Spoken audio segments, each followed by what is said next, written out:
আপনারা দেখছেন জবর খবর, বাংলার স্পন্দন।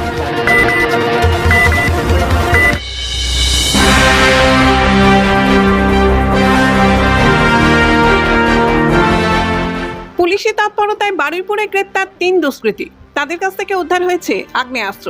ধৃতদের আজ বারুইপুর আদালতে তোলা হয়।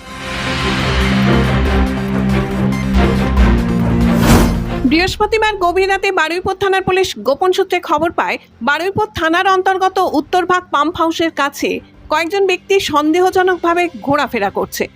সূত্রের তথ্যের গুরুত্ব দিয়ে বারুইপুর থানার এসআই অর্ঘ্য মণ্ডলের নেতৃত্বে পুলিশের একটি বিশেষ দল ঘটনাস্থলে পৌঁছায়, জনকে ধরে ফেলে। ধৃতদের কাছ থেকে একটি দেশি ওয়ান শাটার, 1 রাউন্ড তাজা কার্তুজ ও 2টি লোহার রড উদ্ধার করে পুলিশ।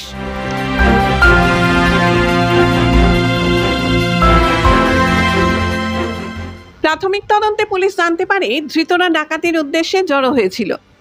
ধৃতদের নাম আনোয়ার হোসেন লস্কর, সাত্তার সর্দার, সালমান মণ্ডল। এরা 3 জনেই বারুইপুর থানার বাসিন্দা বলেই জানা যায়। ধৃতদের বিরুদ্ধে পূর্বে একাধিক মামলা আছে বলে পুলিশ জানতে পারে। তবে এই আগ্নেয়াস্ত্র তারা কোথা থেকে সংগ্রহ করেছে এবং কোথায় অপরাধ সংগঠিত করার জন্য একত্রিত হয়েছিল সে ব্যাপারে তদন্ত শুরু করেছে বারুইপুর থানার পুলিশ।